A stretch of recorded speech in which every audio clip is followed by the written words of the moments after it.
Hey everyone, welcome to the channel. If this is your first time, my name is Francis and I'm out here today in the Nevada desert just west of Las Vegas to give you guys my review of the EcoFlow River Pro. As a disclaimer, I'm not sponsored by EcoFlow and I purchased this portable battery station with my own money, so that means that you guys will be getting an honest review from me. With that said, this isn't going to be a technical review. If that is what you're looking for, I highly recommend checking out Hobotech's channel. There's also plenty of other videos out there that gives you a more in-depth review of the portable battery. So I purchased this portable battery and solar panels for about $900 on Amazon. The reason why I bought this was so that I could charge my laptop, camera, and drone batteries while I travel and live on the road. I've had it for about 6 months now, and I wanted to wait so that I could have a fair understanding of how the power station works and how it fits into my lifestyle before I did a review.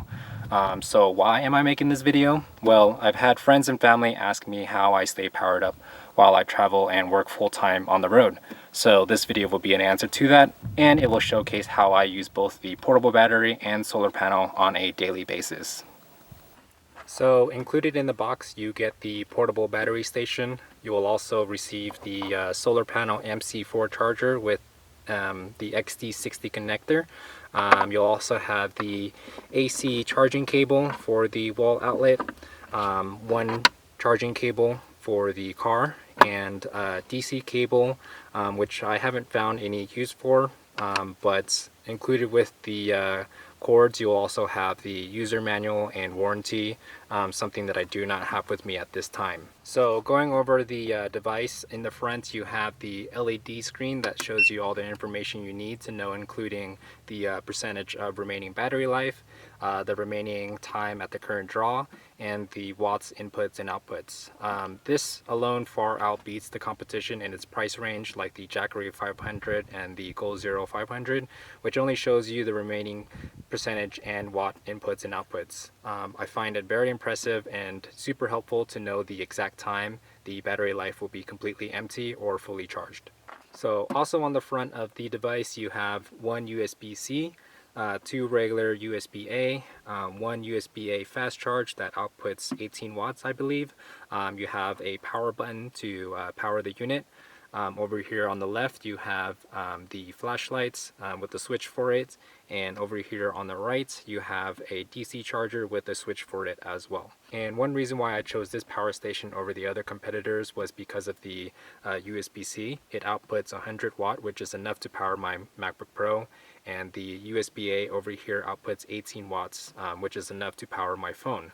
The Jackery 500 doesn't even have a USB-C, so you would actually have to bump up to the Jackery 500, but even then I believe you only get 18 watts or up to 60 watts, and I found this information somewhere in the past, but it doesn't look like they advertise that on their website anymore. But for the Goal Zero 500 you do get the USB-C, but it only again outputs 18 watt.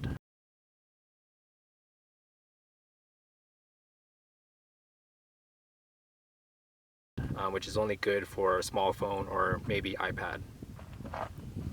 And on the side you have three 600 watt AC outlets. The River Pro has an 1800 watt inverter, which means that you can power almost any power tools or small home appliances like a blender, electric grill, or a heat gun. And on the other side you have the AC input for the wall charger, which inputs up to 660 watts.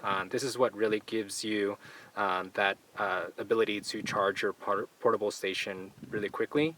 And over here you have the circuit breaker switch and the XT60 connector, which is for the car charger or solar panels. So speaking of solar panels, I have the 160 watt solar panel from EcoFlow here as well. It weighs just about 16 pounds and it comes in this really nice carrying case that you can kind of double as a kickstand. It is also dust and water resistant. But with this carrying case, when you use it as a kickstand, it allows you to position the solar panel inside here in various direction or orientation, sort of. But with these two products here, I'm able to travel, take photos, work remotely off the grid for 7 days a week with really no major issues.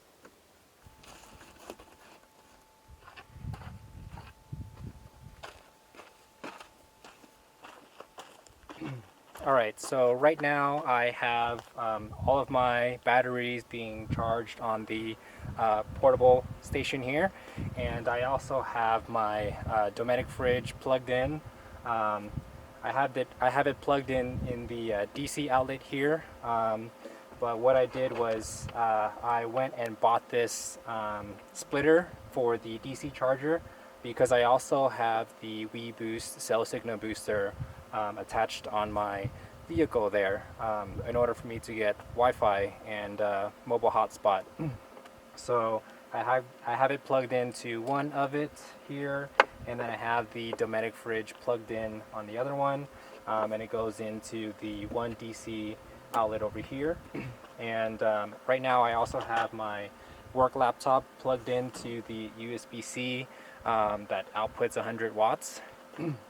The camera battery is in the USB-A, and I have the drone battery plugged into the AC outlet over here. And then on the charging side, I have the solar panels set up right now. It is about 1:30 right now in the daytime, and if we look at the screen display here, right now I'm currently getting about 86, 90 watts input, and I'm outputting about 140, 150, which is not that bad, given the fact that I have pass-through charging on here, so I could get some energy while also charging up my devices over here.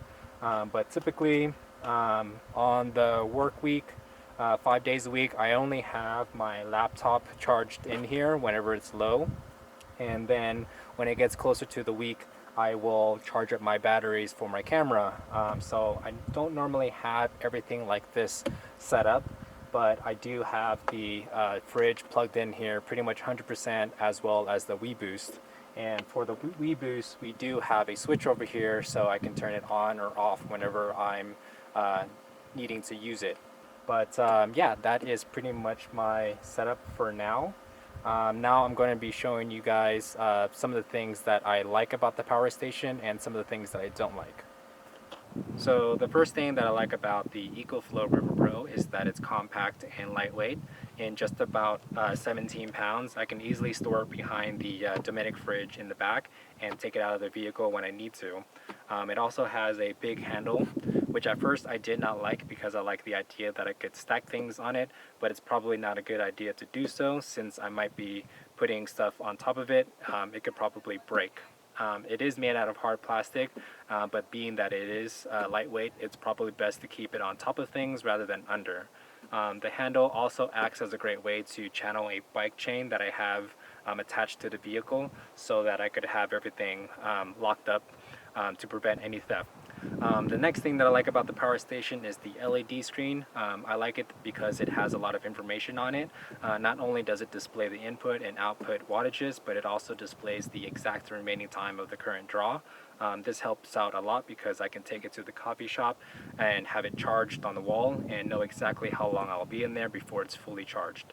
I also like that I could keep the battery inside the car and use the car charger. Since I'm always on the move, I usually keep the car charger plugged in while I'm driving.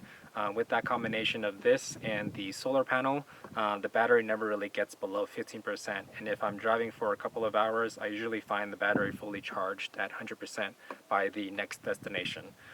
If I am parked for more than 3 to 4 days at a campsite, I will use the solar panels to keep things topped off, and if I'm running really low, I'll just go to a coffee shop like I said earlier and just charge it there.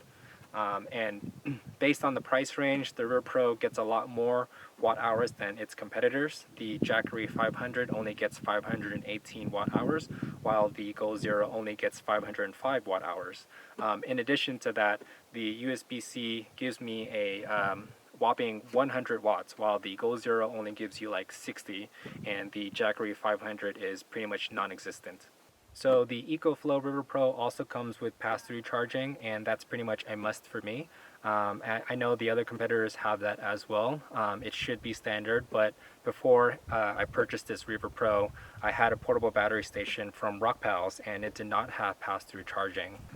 The last thing that I like about the River Pro is that it has three 600-watt AC outlets on the side here. It's great for me because I could pretty much have all of my cameras all of my camera batteries charged and use the USB-C for the laptop. So next up, there isn't really much that I don't like about the power station. Rather, I do think that there are things that EcoFlow could improve on to better fit my situation. The first thing is the outlets. I do wish that EcoFlow could have designed the portable station in a way where all the ports are placed on the front. That just makes it easier for me to access when I have it placed in the back. I don't need to look around to the side to plug in or to turn on the AC outlet. Again, not really a deal breaker for me, but rather something that I think that it could be improved. That also goes for the carrying case that acts as a kickstand. The carrying case has one hard side while the other is just fabric. I don't like that you have to attach the solar panels using the 4 carabiner points. I find it quite tedious and awkward to attach the solar panels, and it also doesn't allow you to position the solar panels well. It actually makes the solar panels more flimsy, and you really only have one position when you have it attached there. Plus, when I'm using the carrying case while I'm camping, the case gets really dirty and it's hard to clean. So when I place it in the back, everything pretty much gets dirty as well. If EcoFlow could just add the kickstand to the panels itself, that would be pretty much a perfect product. So with all that said, I'm still extremely satisfied with the portable station. However, I would probably not buy the solar panels again because of the kickstand design and the fact that the carrying case does get really dirty when I use it. If EcoFlow keeps the carrying case but adds a kickstand behind the panels, then that would make a better product for my use case. Some of the things that I did not mention was the external battery can be purchased separately for about $429, and it will double your capacity up to 1,440 watt hours. I would have considered this, but again, I think the design was poor, at least for my case, because the external battery also comes with a handle and the port is positioned on the top, not allowing you to stack the two of them together. It also uses a very thick cord that goes from the side here of the River Pro, and then it goes to the top part of the external battery. And the cord itself looks like it's like for an old monitor or printer. So it's very large, and it does take up a lot of real estate, which is something that I don't have in the back. So for the last 6 months, the River Pro has worked really well for me. However, because I work full-time remotely, I do require having my laptop charged most of the week, and the 720 watt hours at times doesn't seem to be enough.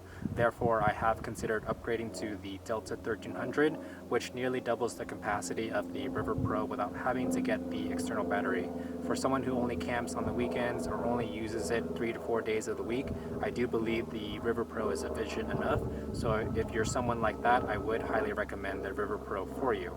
And the one last thing to mention is that all EcoFlow portable stations do come with a phone application that you can use to connect via Wi-Fi, and that allows you to turn on the X-Boost technology, which is the 1800 watt inverter that allows you to use the high power tools like a heat gun or hair dryer. Well, I hope you guys found this video helpful. If you have any questions about the EcoFlow River Pro or how I use it while I travel, feel free to leave a comment down below. And as I continue to live on the road, there's going to be a lot more products that I will be using and hopefully reviewing. So if you guys are interested in that, stay tuned and subscribe. Until then, thanks for watching, and I will catch you guys in the next video. Peace.